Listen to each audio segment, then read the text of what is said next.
حضرت موسیٰ علیہ السلام کا زمانہ مبارکہ ہے.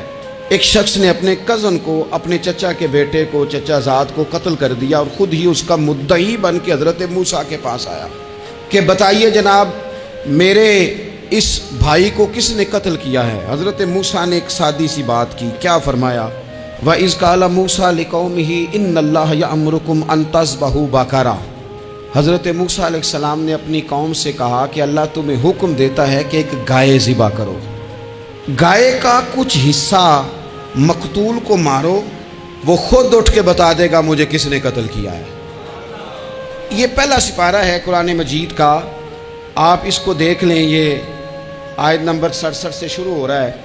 تو اب وہ چونکہ ذبح کرنا نہیں چاہ رہا تھا، اس کو پتا تھا کہ مجرم تو میں خود ہوں، وہ ذبح چونکہ کرنا نہیں چاہ رہا تھا تو اس سے کہا کہ مارو ایک حصہ گائے کا، اس کو تو یہ اٹھ کے بتا دے گا. تو اس نے جواب کیا دیا؟ قالوا اتتخذون ہزوا، یعنی لگا آپ میرے ساتھ مذاق کرتے ہیں، کبھی ایسا بھی ہوا ہے؟ قال اعوذ باللہ ان اکون من الجاہلین.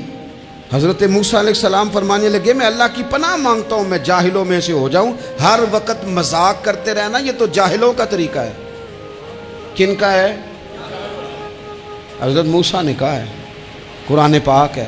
ہر وقت مذاق کرتے رہنا، خوش طبعی اور چیز ہے، مسکراتے رہنا، لیکن کسی کا مذاق ہر وقت اڑاتے رہنا کن کا طریقہ ہے؟ جاہلوں کا. جب کہا نہیں ذبح کرنی ہے تو اب ذرا دیکھیے کرنا نہیں نہ چاہ رہے. قالوا ادع لنا ربک یبین لنا ما ہی، کہنے لگے اے موسیٰ پھر آپ نہ رب سے دعا کریں کہ وہ ذرا کھول کے بتائے وہ گائیں کس طرح کی ہو. ارادہ نہیں نہ ذبح کرنے کا، آپ دعا کریں. قال انہ یقول انہا بقرۃ لا فارض ولا بکر. فرمایا کہ رب کہتا ہے وہ گائے نہ بوڑھی ہو نہ زیادہ بچیا ہو، عوان بین ذالک، ان کے درمیان ہو، یعنی جوان گائے ہو. فافعلوا ما تؤمرون، کرو جس کا تمہیں حکم دیا جا رہا ہے. قالوا ادع لنا ربک یبین لنا ما لونھا. لو اگلی بات سن لو. کہنے لگے آپ دعا کریں رب سے کہ وہ کھول کے بتائے اس کا رنگ کس طرح کا ہو، رنگ بتائیں کس طرح کا ہو. قال انہ یقول انہا بقرۃ صفراء.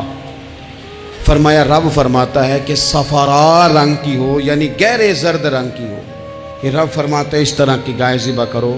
فاقع لونھا تسر الناظرین، اور جب کوئی اسے دیکھے تو اسے اچھا بھی لگے، آنکھوں کو اچھی لگے وہ گائے، اس طرح کی گائیں ذبح کرو. لو اتنی باتیں بتا دی. قالوا ادع لنا ربک یبین لنا ما ہی، کہنے لگے نہیں آپ پھر دعا کریں اللہ ذرا کھول کے بتائے گائیں کس طرح کی ہو.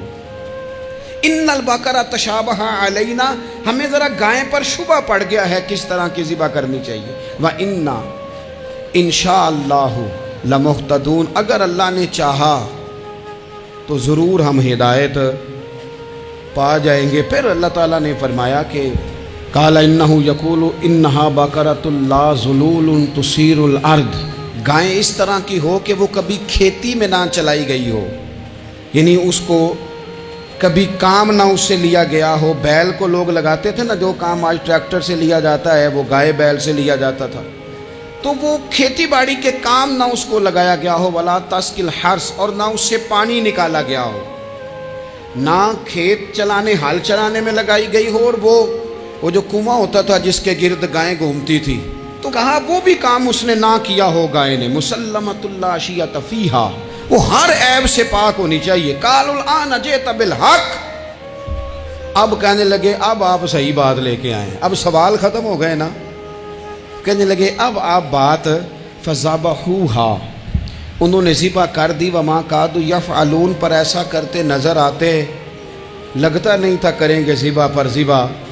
اچھا یہ گائیں پھر ملی کیسے؟ امام خازن کہتے ہیں کہ ایک نیک آدمی تھا، تو اس کا آخری وقت آ گیا تو اس کے پاس جو کل جمع پونجی تھی وہ ایک بچیا تھی، گائیں کی بچی، بچیا ویڑی، اس کے پاس وہ ایک بچیا تھی صرف. تو اس نے اس طرح کیا کہ اس کی گردن پر ایک مہر لگائی، اللہ کے نام پر بطور امانت اس نے اس کو جنگل میں چھوڑا. کہا یا اللہ میرا بیٹا ایک ہی ہے، وہ بھی چھوٹا ہے، اس کی حفاظت کرنا اور میرے بیٹے کو پہنچا دینا.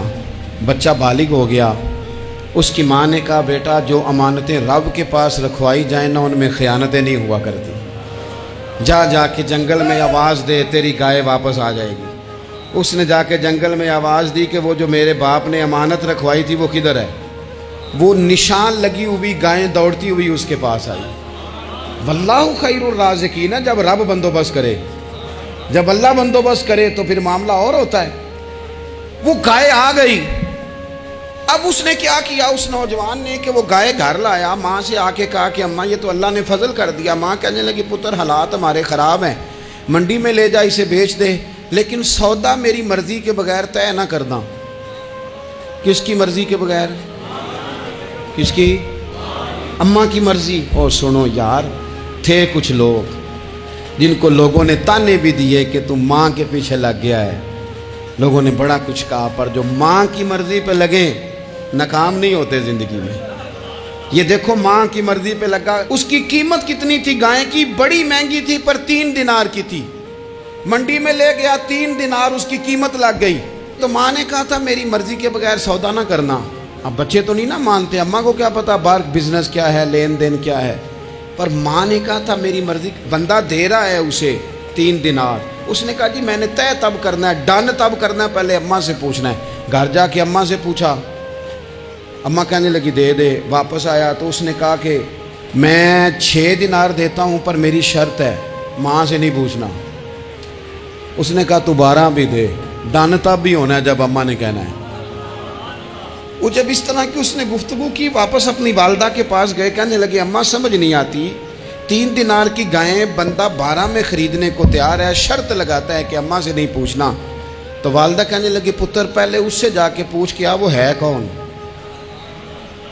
یہ کوئی روحانی معاملہ ہے، کوئی غیبی مدد ہے، پوچھ۔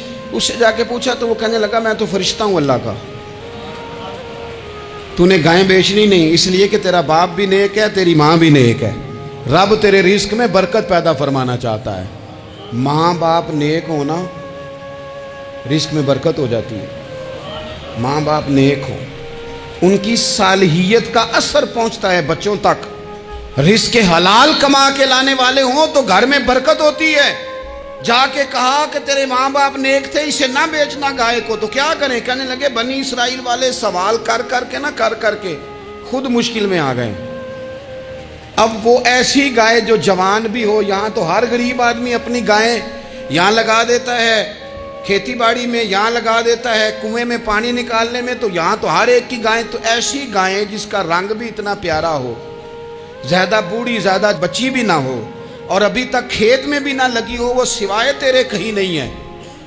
اس نے کہا چل پھر مہربانی کر بتا میں کتنے کو دوں گائیں، اگر وہ آ جائیں تو کتنے کو بیچنی ہے؟ اسے کہنا کوئی نہیں، ریٹ تو زیادہ کرنا ہی نہیں۔ ان سے کہنا گائے کے اندر سے گوشت نکال دیں اور جتنا گوشت ہے اتنے پیسے بھر دیں، اس کی کھلڑی بھر دیں۔ اب وہ بنی اسرائیل والے ڈھونڈتے پہنچ گئے، کہا جناب گائیں 3 دینار کیا 6 لے لو۔ اس نے کہا نہ بھائی، ذبح کروں گا، گوشت نکالوں گا، جتنا وزن گوشت کا اتنے پیسے بھرو گے کھال میں تو پھر گائے تمہیں ملے گی۔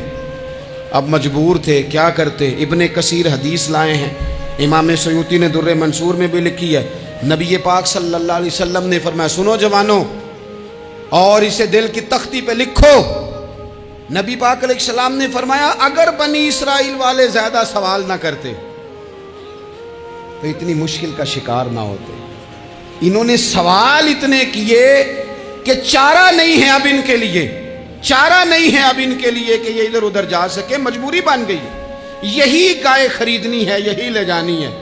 اب اتنا سارا مال جمع کر کے وہ گائے خریدی، ذبح کی، تو مقتول کو جب اس کا ایک حصہ مارا تو اس نے اٹھ کے کہہ دیا یہ جو مدعی بنا ہوا ہے نا، یہی تو میرا قاتل ہے، یہی تو میرا قاتل ہے، یہی تو ہے، اس نے یہ سارا کام کیا۔